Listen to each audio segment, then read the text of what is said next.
ebusia for me mo bi bia akwaba e de ba attention TV so na enne ya be pie mu e wo awoshi montene so ye be bisa say ye ma na ye mmemme say e wo kọ odofo nchan e wo say wo kra na ansa na wakwa na mo ka me ho na ye nje nsem bisa e wo mo nchan man pacho good afternoon Afternoon. pacho e fra say Your friend Florence.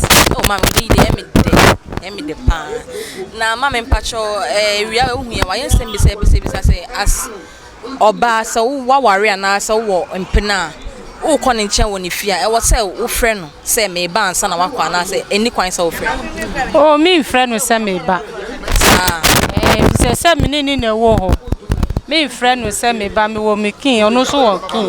Nti say me ba me friend will say oh me ba ne ho. Yeah, and ye Ghana mountain sui o kọ bo nche na so ukunu utu kwan na so wo ba na one friend na obeka say didn't na ba one friend. Okay, me friend wo phone so best me text me say oh me ba. Obe hu ane me dru odada. Me dru fie dada. Me na bia agreement na wo de wo ntina wo kọ ne nche wo friend. Oh, me say there me ni adwen boni manu but so no adwen ma me dey me dey me ni Sawo. Yeah, that was our drink. That's it. Good afternoon. Afternoon. Pacho Frozen. From Ata. Yo, Mammy Ata. Pacho. Me be say me bisa say oba worry for we to wine. Na uba fia. I was say we fro ko say me ba fia say na oba. Na say so oba won na so we ko ne chen. We say we friend say we ba ne chen say na wakwa na. Na me che say me kun ono se me ku me go na ti o e na me atu kwan a me ba me fro se me ba I didn't know one friend. jam ni me kita miki e na me ba ti na say bia wo ko na wo say wo didi na bi me do to say wo say to me friend me du ho no nu ho a me fle no se papa wo me jiki e so ho nkwan de me fro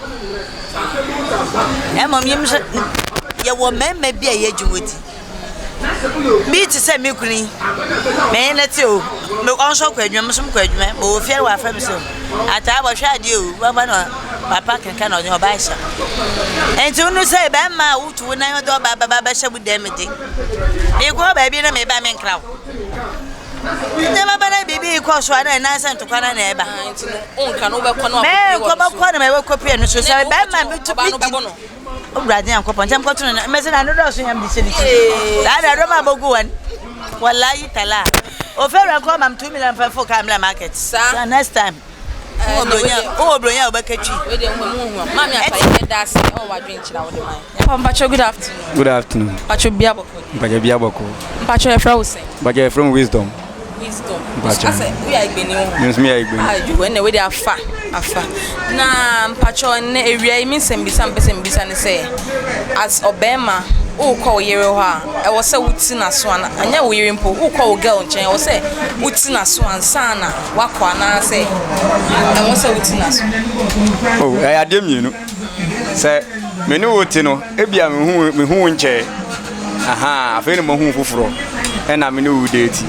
But the first man, but some who nip by way to me call when charming fro.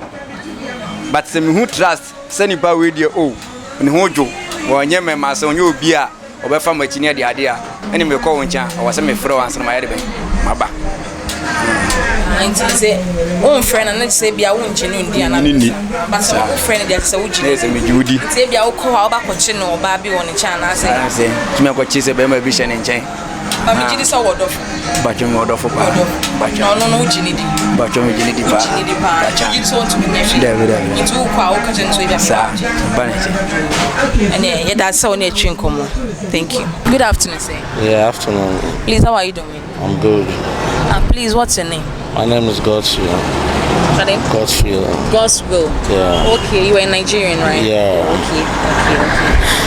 Okay. Please, I want to ask you that if as a guy you are in a relationship, what will make you tell someone out there or say to your woman that I truly love you from my heart, or with what you have done, I really love you for that? Nothing. Really? Yes. But if you are in a relationship, at least you love her, that is why you propose to her, right? Yes. So what will make you say, this is the reason why I love my woman, and I said, this is the reason why I don't want to leave my woman? I said nothing. Nothing? Yeah. How? So let's say you are in a relationship like that with her. Because ladies of today. So are you trying to tell me, say you are doing play over with the ladies? Ladies of today, they are not correct now, as you know. Seriously? Yeah. Me, I'm correct though. Are you sure? I'm 100% correct. Yes, I'm very much correct. So if I should go in a relationship with a guy, I'm expecting the guy to love me. And there should be a reason why he loves me. So I want you to tell me the reason why you love your woman. Yes. I said nothing. I'm still saying nothing. Really? Yeah. Okay, unless I am married. Before? Yeah. So let's say for now you are just, you date this, if it doesn't go or you leave it, you date this, okay. Just trying to, for dating there, you are trying to figure out the kind of person you can be with. So. And my second question is, as a guy, if you're having a lady you are dating and you want to visit her, must you inform her before you go there? Oh, you need to inform her because ladies of nowadays, so that you not end up having a heart attack. Oh, really? You might go there without informing her, then the thing you see, you might not like it. Okay. Yeah. So it's good to inform them. Exactly. So that you wouldn't see anything bad. Yeah. That will make your heart. You don't know whether he's having somebody more serious than you are. Oh, okay. So that is your opinion. Yeah. All right. Thank you for having time with us. Yeah. Thank you so much. Good afternoon. Afternoon, madam. Pacho, your flower saying. Pacho, your fam Docas. Docas. 9. Docas. Una muya na se who be ma bi na se ne ho eye ofa. Metimi aka kire nse blada na se papa mepew. Ewo. Eno de won't me see be ma. Won't me see be ma. Now so obeye sign bi. Obeye sign. Say bia. Oh bla. When you me bla bi so. And now when you boy that they be wo me kro me sepa. Oh sister sa. And I know Sadia ya Jimena man wa frame here. Ne edun komo. Ti number ni mu no. Me. Ati number mu ya kase yo so madam pacha me piwo sa. Won wale yo si de bia na Sadia ya fa hyehyɛ so. Na kyesa afa. Afa enu ano. Ye mama ya da se oni ya chichi nkomo. Yo, so be das why. Pacha ya flow say. Me de brother Yima. Brother Yima pacha oba bi abese opeda. Ebi nsi ma brabo mu da. Na so obey. Oh, well, I said, see, I need sir. Okay. But I was saying to you, say, if you baby, I be do baby. To me, no baby, I entertain me in Yamasuma, I didn't see you. I think, say, me and your proper self, Baby, Men was said, Miss Obape. Okay. Na so bani yes, I never say. Obani, yes, I just said, me, oh, Mamma, and your dream be said. Well, we are saying as a could be as about to me, no, and your proper mammy, no ban on your bar, be a bit to me, to me. She can't come after my heart.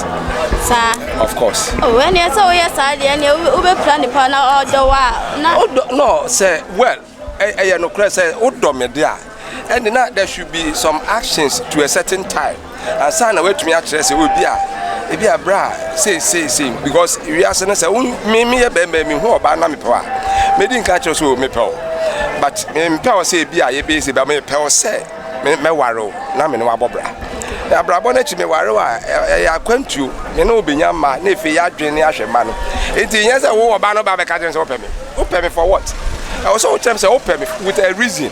So what I say now, if you hit me at last, now catch us up, I should do that. Now maybe I say also okay. So open me now, per se, you are there. Intention, many dear child, also will aim, and say, nay, to me at transit. That's our Babano.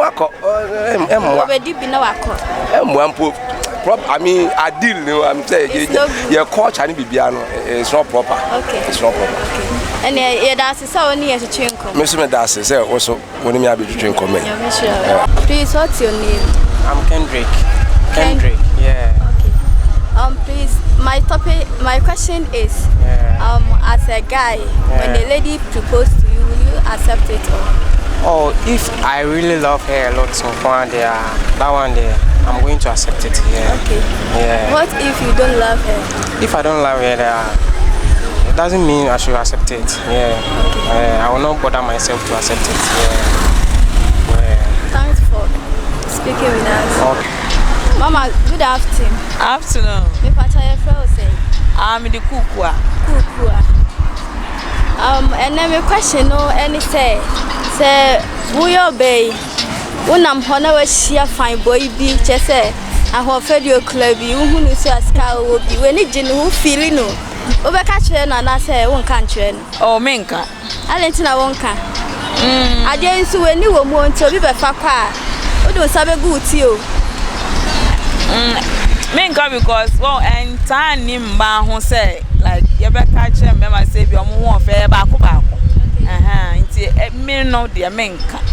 Nso e bia me ka me mu ana say oh no one fair but me ntumi nka nche no say no na one country nature obehu na wakofa obi oh e bia say enya me ya because e bia no ya me fekeke nso enya say no na me do that's so oni e kasai okay miss me dance Mema good afternoon me just na pacha your friend say me the Charles Chani wakoye be me say oba bi hu na say obeka che say o me feel me check you obedi atum ana unjintum oh two things major to me boss me jintum say obedi atum anything na obedi atum maybe some the reason why I was up me and I don't know who one I think I was up me okay maybe that time say be me obi wo timi jintum okay you me obi say ni was so the reason why I was up me the penny reason so I made to so there and okay na say won so feeling is when oh and say we were up dada